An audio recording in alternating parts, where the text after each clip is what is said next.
It's funny how we tend to look back at the past, especially the medieval period, with these rose-colored glasses.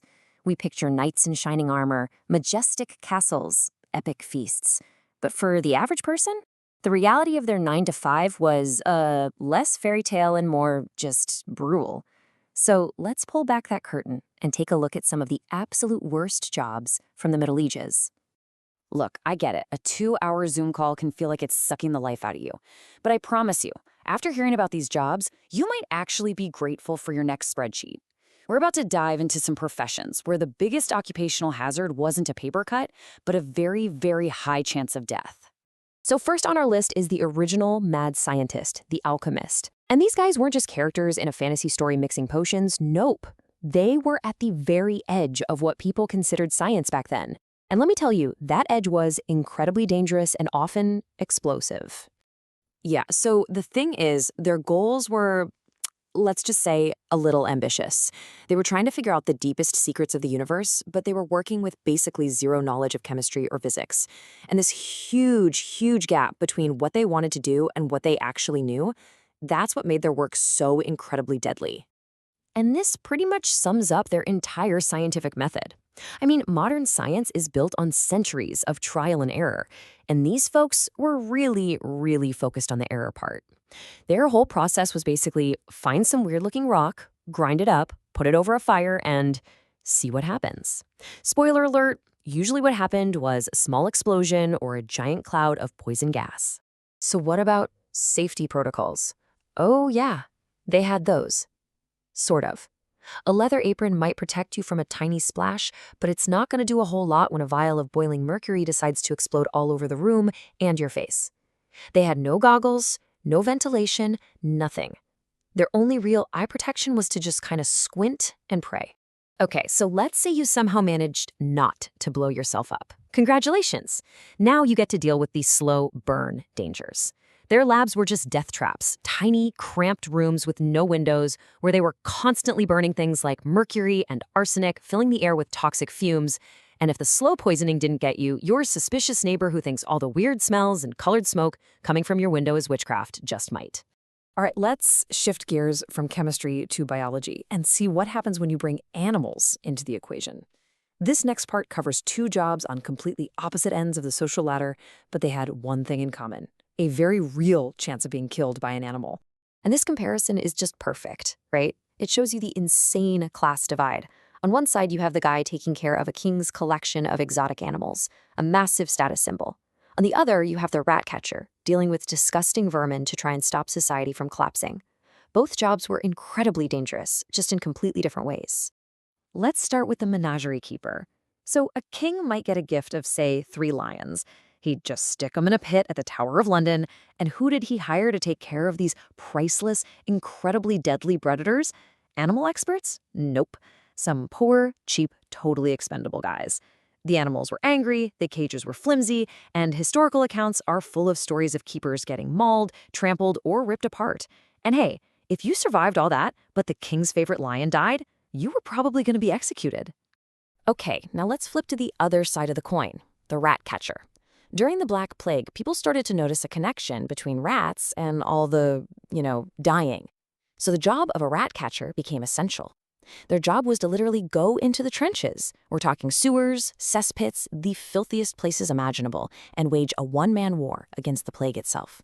And the ways you could die were just endless. A single bite from an infected rat was basically a death sentence. But even if you avoided a bite, the fleas carrying the plague would just hop from the dead rat right onto you. On top of that, you could get a deadly infection from a small cut, literally suffocate in raw sewage, or slowly poison yourself with the arsenic you used to kill the rats. It was just an all-you-can-eat buffet of horrible ways to die.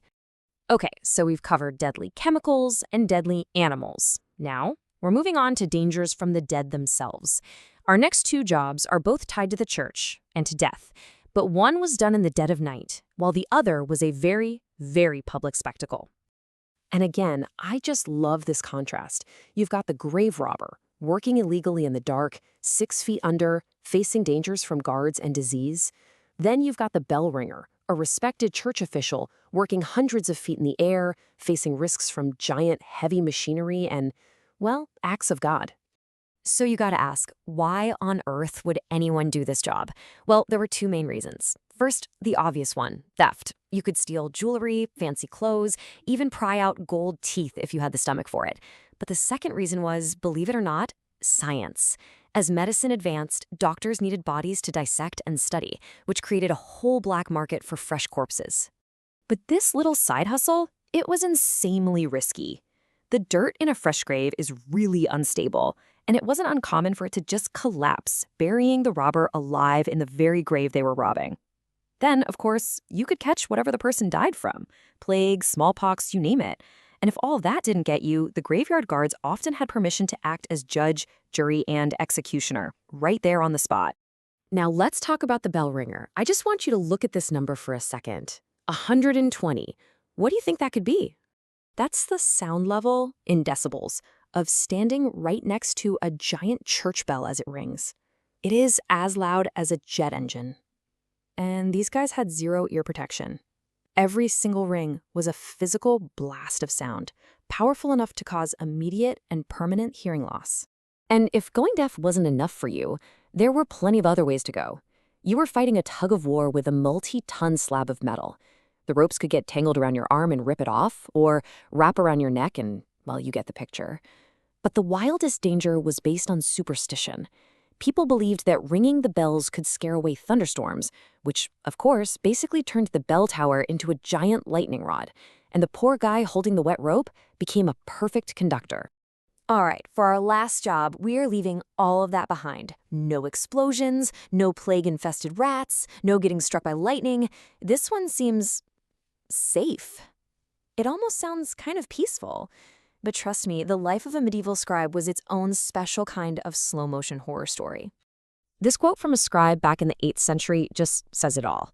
We think of writing as this quiet, scholarly activity, but for them, it was full-body combat. Remember, before the printing press, every single book had to be copied by hand, letter by painstaking letter. I mean, think about how your back feels after a long day at your desk.